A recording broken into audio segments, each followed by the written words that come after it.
Hello, and welcome to a somewhat belated year-end game awards kinda thing. I've already spent 60 hours on this project for absolutely no good reason. I'm in a terrible mood because of the everything. I'm suffering from a truly crippling amount of executive dysfunction, and I've lost all faith in the original concept for the video you're possibly watching right now. So I'm throwing it all out and completely starting over with a much better concept. I don't know if my noise gate cut that off, but I just did a big sigh to reset because I need to give a shout out to my supporters on Patreon. And not because I'm contractually obligated to, but because I am genuinely, truly thankful to them. They go above and beyond to support both channels, and it stuns me every month. Your financial support is never required, but always appreciated. Thank you.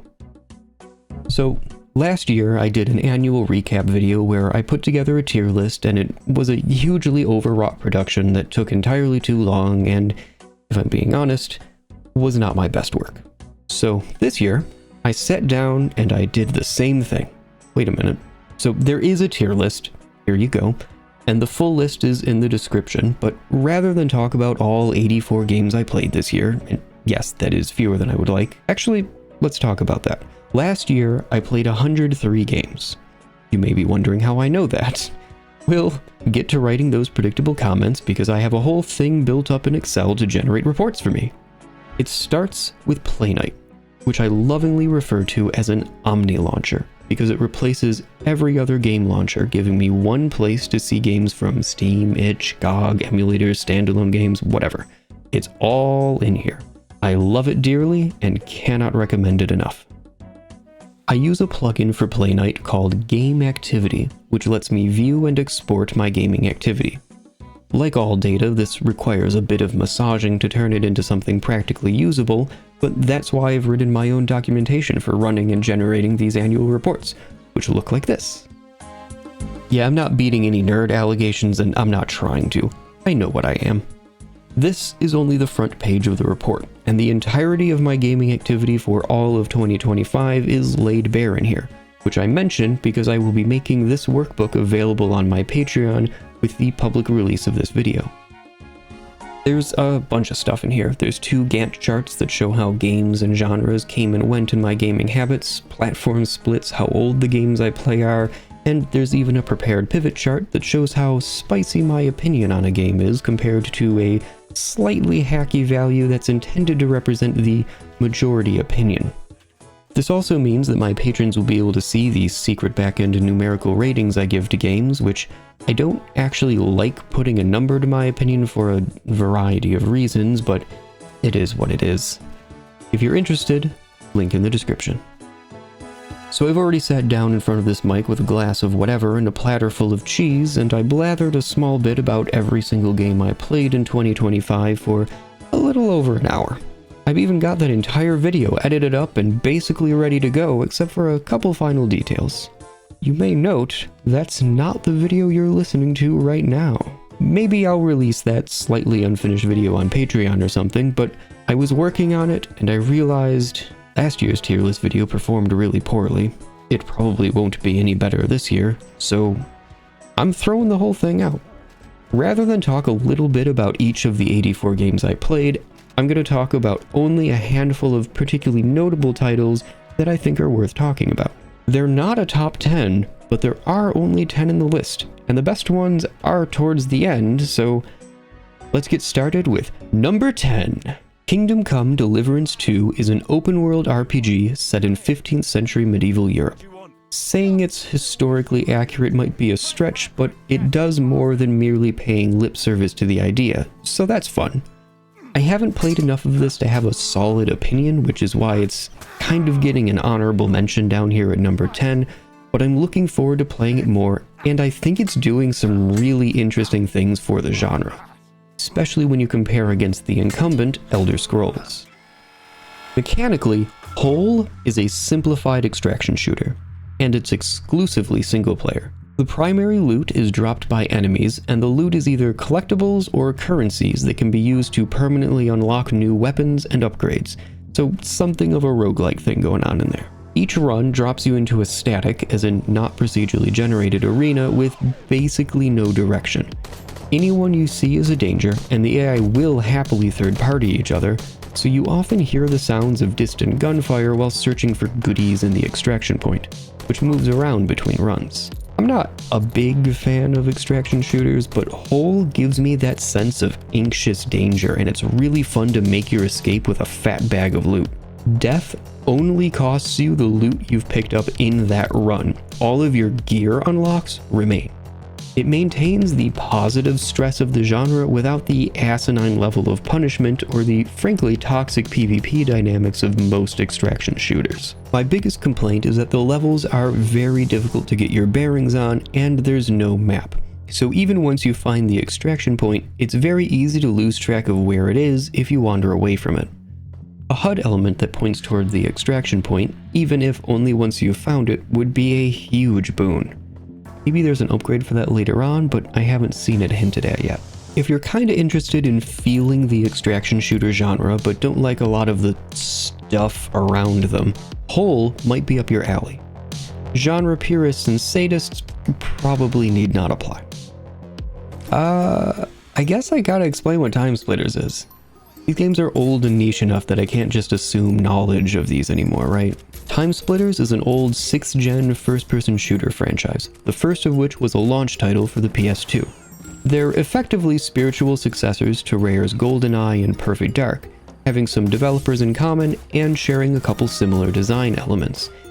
And it basically got buried under Halo and then Call of Duty, and now we're here. TimeSplitters Rewind is a fan project to remake the entire trilogy for modern PCs, and the first public release finally dropped this year.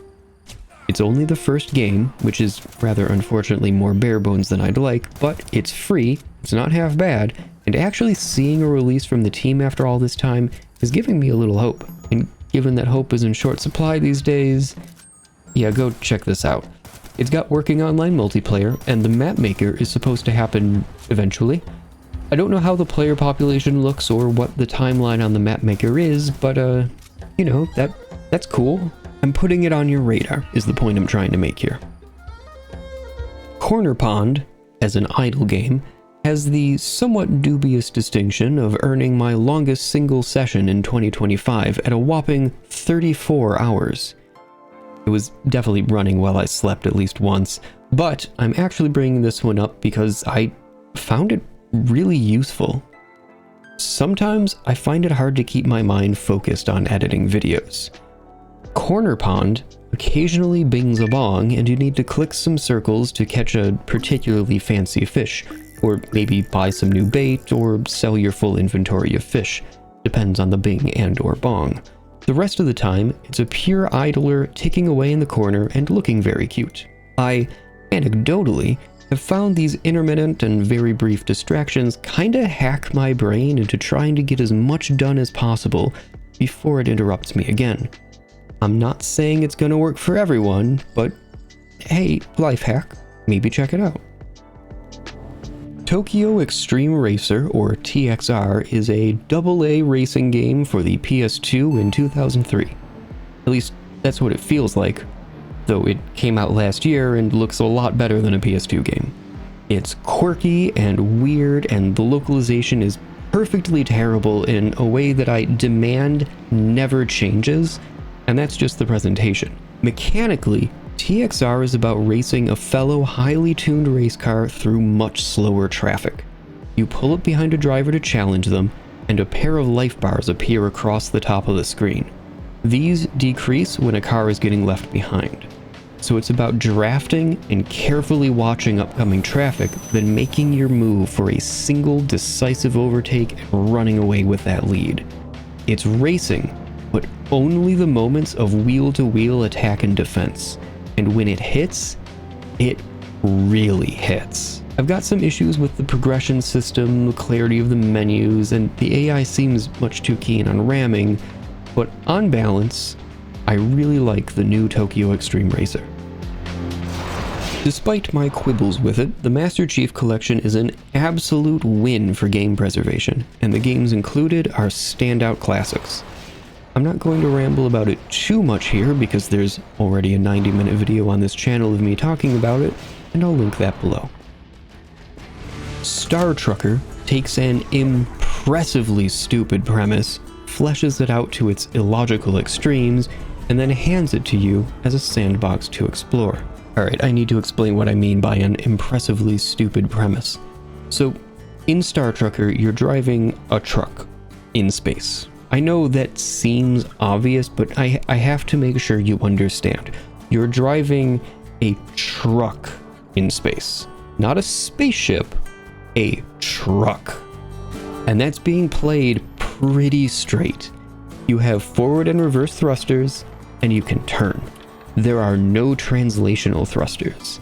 The trailer is attached by a flexible joint that wobbles all over the place. It's awkward and janky as hell, and it forces you to go pretty slow to keep your train of cargo under control. No one would ever design a cargo ship like this. It's blatantly idiotic right on its face. An obvious design flaw that literally every child would pick up on. This thing would never even get made in the first place, let alone get adopted as the shipping industry's standard.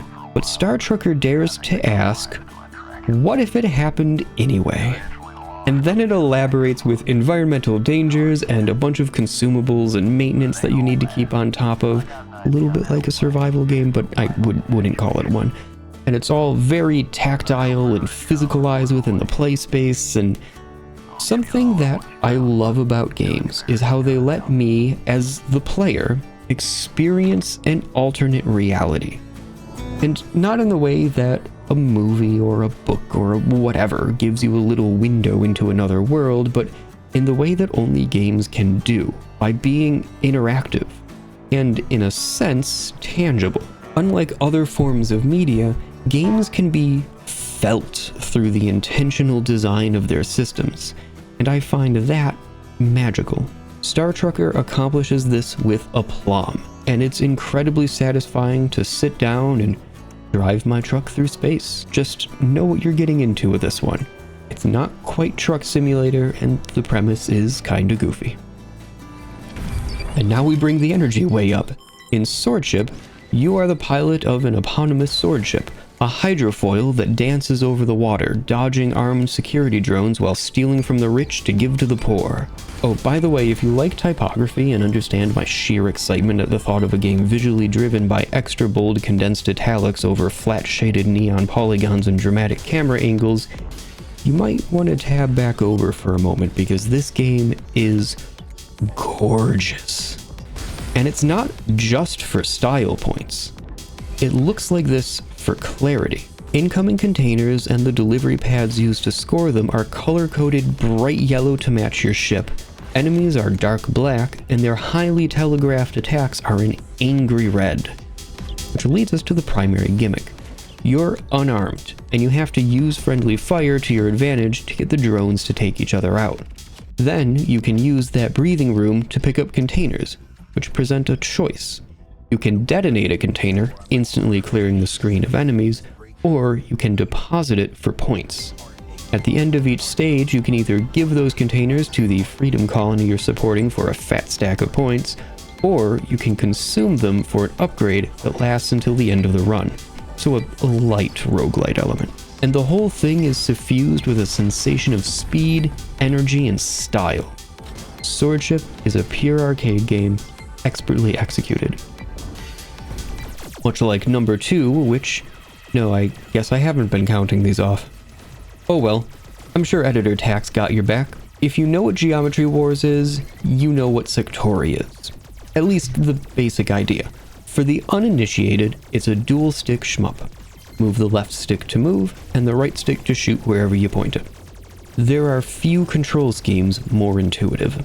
On top of this straightforward simplicity, Sektori builds up an interconnected network of systems that all require constant maintenance and attention to squeeze out every drop of performance and remain alive. Enemies drop pickups that cause upgrades to spawn, directly incentivizing aggressive forward movement into the enemies you're shooting, and the upgrades themselves give direction to your movement.